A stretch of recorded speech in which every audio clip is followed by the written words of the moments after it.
si tu es un chrétien et que le péché revient, tu dois te tenir face à ce péché et faire une introspection de ta relation avec ce péché. Première question, est-ce que vraiment tu veux l'abandonner? Parce qu'on a... Bonjour à tous, ici Christian Kasreka. Bienvenue sur ma chaîne YouTube. Ici, nous postons des prédications, des enseignements et des services qui peuvent t'aider à grandir dans ta marche chrétienne. Donc, si tu es intéressé, n'hésite pas à t'abonner et à mettre un petit j'aime sur cette vidéo. Que Dieu te bénisse. Acclamons le Seigneur. Quatrièmement, c'est anonyme. J'aimerais bien savoir, papa, comment faire pour éviter un péché constant, c'est-à-dire un péché qui devient habituel chaque fois dans la vie d'un chrétien. Peut-être que tu n'es pas chrétien. Amen.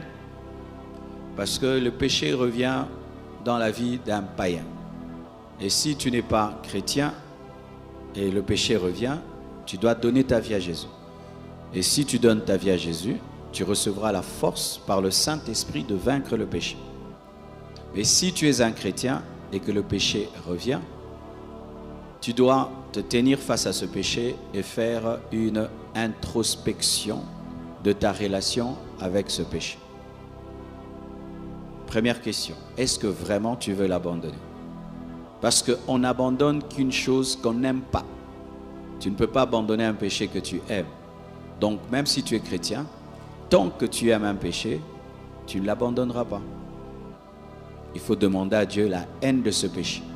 Et lorsque Dieu te communique la haine de ce péché, tu dois collaborer avec cette haine du péché, parce que des fois, Dieu nous donne la haine du péché, nous refusons cette haine du péché. Deuxièmement, des fois, tu dois en parler à quelqu'un. Parce que certains péchés, pour les abandonner, tu dois le dire à quelqu'un. Ce sont comme des microbes qui ne supportent pas l'air. Une fois qu'ils sont exposés à l'air, ils meurent. Il y a des péchés comme ça, secrets, cachés. Une fois seulement que tu le dis à un frère qui craint Dieu, ça te quitte. Aussi, il peut se faire qu'à force de commettre ce péché, un esprit mauvais est venu. Pour ma part, je crois qu'un chrétien ne peut pas être possédé dans son esprit par un démon parce que c'est le siège du Saint-Esprit. Mais je crois que lorsqu'un chrétien ouvre des portes au diable par le péché, une partie de son corps, de son âme, peut être sous l'emprise d'un démon. Et là, il faudrait que tu recherches des serviteurs de Dieu, des frères et sœurs remplis du Saint-Esprit pour qu'ils exercent l'autorité spirituelle sur les démons. Et toi-même aussi, tu peux faire l'autodélivrance. Tu ordonnes à l'esprit qui maintient le péché en toi de partir, parce que certains péchés récurrents proviennent d'un lien démoniaque, d'une présence démoniaque. Encore, il y a des péchés qui sont récurrents parce qu'on fréquente un mauvais milieu. Vous savez, il est écrit dans la parole de Dieu, ne vous y trompez pas, les mauvaises compagnies corrompent les bonnes mœurs. Par exemple, tu es lié à l'alcool, mais tu continues à fréquenter des bars. Tu vois, tu vas tomber dedans. Tu es lié à l'impudicité, tu continues à fréquenter des impudiques, tu vas te retrouver dedans.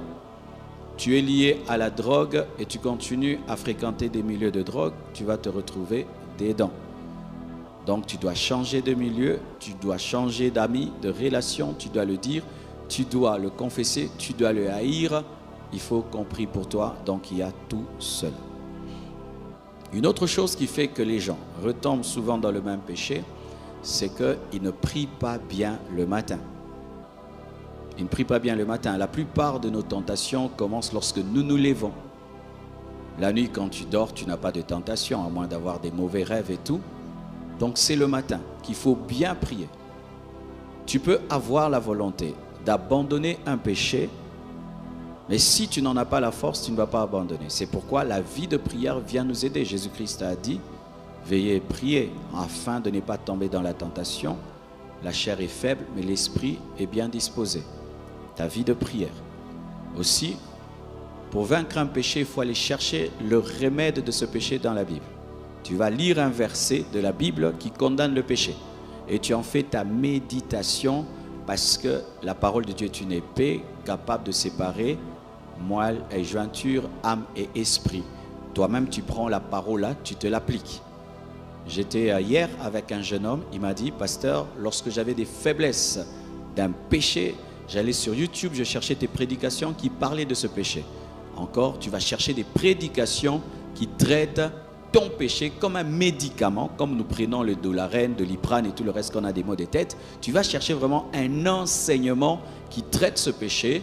Tu vas chercher un livre qui traite ce péché, un verset qui traite ce péché, et tu vas en parler à quelqu'un pour qu'il te conseille physiquement, face à face, sur ce péché. Confessez vos péchés les uns aux autres. Alléluia.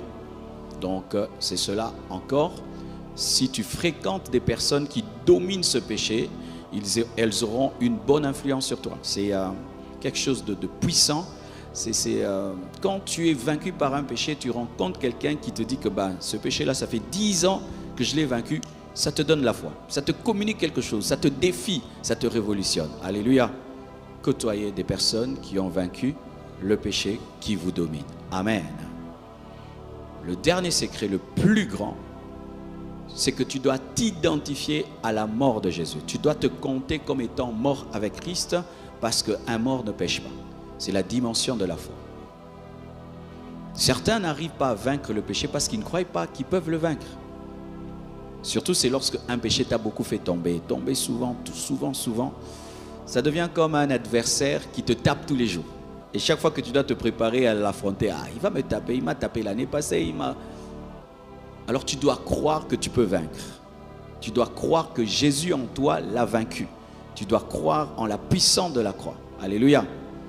Christ en toi, c'est l'espérance de la gloire, de la victoire aussi sur le péché. Amen. Acclamons le Seigneur.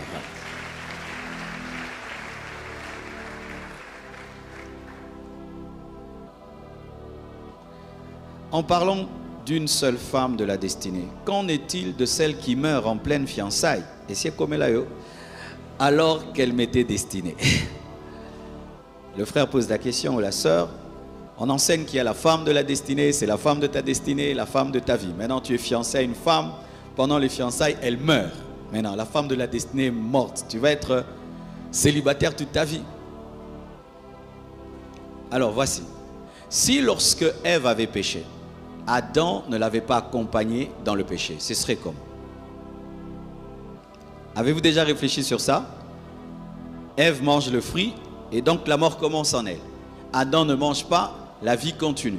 Un éternel. Bonjour à tous, ici Christian Kasreka. Bienvenue sur ma chaîne YouTube. Ici, nous postons des prédications, des enseignements et des services qui peuvent t'aider à grandir dans ta marche chrétienne.